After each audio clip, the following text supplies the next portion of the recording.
మత్తయి సువార్త 13వ అధ్యాయం. ఆ దినమందు యేసు ఇంట నుండి వెళ్లి సముద్ర తీరమున కూర్చుండెను. బహు జనసమూహములు తన యొద్దకు కూడి వచ్చినందున ఆయన దోణి ఎక్కి కూర్చుండెను.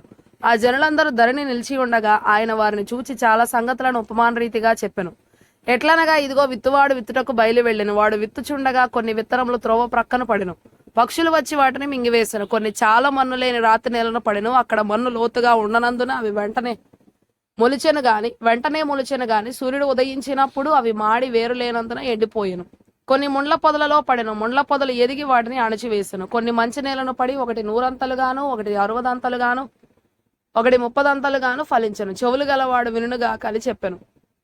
తరువాత శిష్యులు వచ్చి, నీవు ఉపమాన రీతిగా ఎందుకు వారితో మాటలాడుచున్నావని ఆయనను అడగగా, ఆయన వారితో ఇట్లనెను, పరలోక రాజ్య మర్మములు ఎరుగుట మీకు అనుగ్రహింపబడి ఉన్నది గాని వారికి అనుగ్రహింపబడలేదు. కలిగిన వానికే ఇయ్యబడును, వానికి సమృద్ధి కలుగును. లేని వానికి కలిగినదియు వాని యొద్ద నుండి తీసివేయబడును. మరియు వారు చూచుచుండియు చూడరు, వినుచుండియు వినకయు గ్రహింపకయునున్నారు. ఇందు నిమిత్తము నేను ఉపమాన రీతిగా వారికి బోధించుచున్నాను. ఈ ప్రజలు కన్నులార చూసి, చెవులార విని, హృదయముతో గ్రహించి, మనస్సు త్రిప్పుకొని నా వలన స్వస్థత పొందకుండానట్లు వారి హృదయము క్రొవ్వినది, వారి చెవులు వినుటకు మందములైనవి, వారు తమ కన్నులు మూసుకొని ఉన్నారు.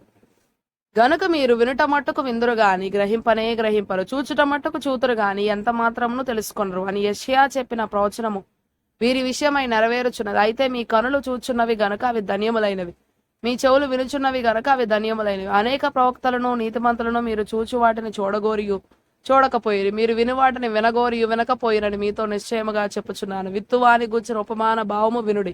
ఎవడైనను రాజ్యమును గూర్చిన వాక్యము వినియు గ్రహింపక ఉండగా దుష్టుడు వచ్చి వారి హృదయంలో విత్తబడిన దానిని ఎత్తుకొని పోవును. త్రోవ ప్రక్కన విత్తబడిన వాడు వీడే. రాతి నేలను విత్తబడిన వాడు వాక్యము విని వెంటనే సంతోషముతో దానిని అంగీకరించువాడు. అయితే అతనిలో వేరు లేనందున అతడు కొంతకాలము నిలుచును.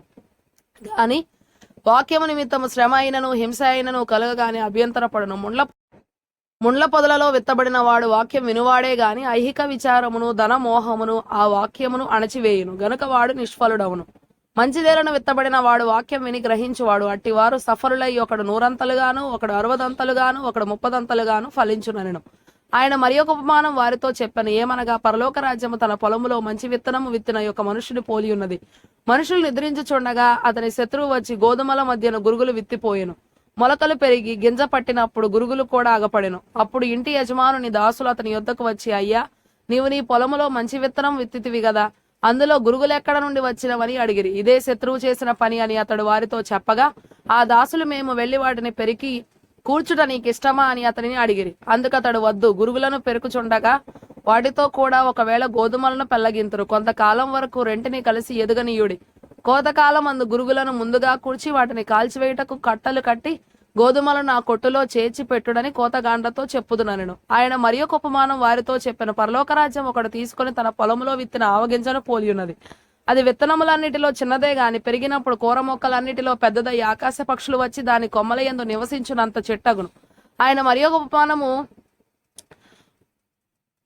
ఒక ఉపమానము వారితో చెప్పెను. పరలోకరాజ్యం ఒక స్త్రీ తీసుకొని పిండి అంతయు పులిసి పొంగు వరకు 3 కుంచముల పిండిలో దాచిపెట్టిన పుల్లని పిండిని పోలి ఉన్నది. నేను నా నోరు తెరచి ఉపమాన రీతిగా బోధించేదను. లోకం పుట్టినది మొదలుకొని మరుగు చేయబడిన సంగతులను తెలియజెప్పేదను అని ప్రవక్త చెప్పిన మాట నెరవేరునట్లు యేసు ఈ సంగతులను అన్నిటిని జనసమూహములకు ఉపమాన రీతిగా బోధించను. ఉపమానము లేక వారికి ఏమీ బోధింపలేదు.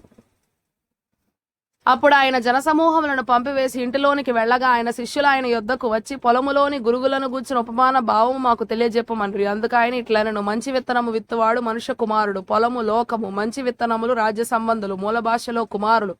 గురుగులు దుష్టుని సంబంధులు, మూల భాషలో కుమారులు. వాటిని విత్తిన శత్రువు అపవాది, అనగా సాతాను. కోత యుగ సమాప్తి. కోత కోయువారు దేవదూతలు. గురుగులు ఏలాగు కొచ్చబడి అగ్నిలో కాల్చివేయబడునో అలాగే యుగ సమాప్తి యందు జరుగును. మనుష్య కుమారుడు తన దూతలను పంపును. వారు ఆయన రాజ్యములో నుండి ఆటంకములకు సకలమైన వాటిని దుర్నీతి పరులను సమకూర్చి అగ్నిగుండములో పడవేయుదురు. అక్కడ ఏడ్పును పండ్లు కొరుగుటైను ఉండును. అప్పుడు నీతిమంతులు తమ తండ్రి రాజ్యంలో సూర్యుని వలె తేజరిల్లుదురు. చెవులు గలవాడు వినుగాక. పరలోక రాజ్యం పొలములో దాచబడిన ధనమును పోలి ఉన్నది. ఒక మనుషుడు దాన్ని కనుగొని దాచిపెట్టి అది దొరికిన సంతోషముతో వెళ్లి తనకు కలిగినదంతయు అమ్మి ఆ పొలమును కొనును. మరియు పరలోక రాజ్యం మంచి ముత్యములను కొన వెదకుచున్న వర్తకుని పోలి ఉన్నది. అతడు అమూల్యమైన యొక్క ముత్యమును కనుగొని పోయి తనకు కలిగినదంతయు అమ్మి దాన్ని కొనును. మరియు పరలోక రాజ్యము సముద్రంలో వేయబడి నానా విధములైన చేపలను పట్టిన వలను పోలి ఉన్నది. అది నిండినప్పుడు దానిని దరికి లాగి కూర్చుండి మంచివాడిని గంపలలో చేర్చి చెడ్డవాడిని బయట పారవేయుదురు. అలాగే యుగ సమాప్తి యందు జరుగును. దేవదూతలు వచ్చి నీతిమంతులలో నుండి దుష్టులను వేరుపరచి వీరిని అగ్నిగుండంలో పడవేయుదురు. అక్కడ ఏడ్పును పండ్లు కొరుకుటైన ఉండును. వీటిని అన్నిటినీ మీరు గ్రహించితిరా అని వారిని అడగగా వారు గ్రహించితిమన్రి. ఆయన అందువలన పరలోక రాజ్యంలో శిష్యుడుగా చేరిన ప్రతి శాస్త్రియు తన ధననిధిలో నుండి క్రొత్త పదార్థములను పాత పదార్థములను వెలుపలికి తెచ్చు ఇంటి యజమానుని పోలి ఉన్నాడని వారితో చెప్పాను. యేసు ఈ ఉపమానములు చెప్పి చాలించిన తరువాత ఆయన అక్కడ నుండి వెళ్లి స్వదేశమునకు వచ్చి సమాజ మందిరములలో వారికి బోధించుచుండెను. అందువలన వారు ఆశ్చర్యపడి ఈ జ్ఞానమును ఈ అద్భుతములను ఇతనికి ఎక్కడ నుండి వచ్చినవి? ఇతడు వడ్లవాని కుమారుడు కాడా? ఇతని తల్లి పేరు మరియ కాదా? యాకోబు, యోసేపు, సీమోను, యూదా అను వారు ఇతని సోదరులు కారా? ఇతని సోదరీమణులందరూ మనతోనే ఉన్నారు కదా. ఇతనికి ఈ కార్యములన్నీ ఎక్కడ నుండి వచ్చనని చెప్పుకొని ఆయన విషయమై అభ్యంతరపడి, అయితే యేసు ప్రవక్త దేశములోను తన ఇంటను తప్ప మరి ఎక్కడనైనను ఘనహీనుడు కాడని వారితో చెప్పెను. వారి అవిశ్వాసమును బట్టి ఆయన అక్కడ అనేకమైన అద్భుతములు చేయలేదు.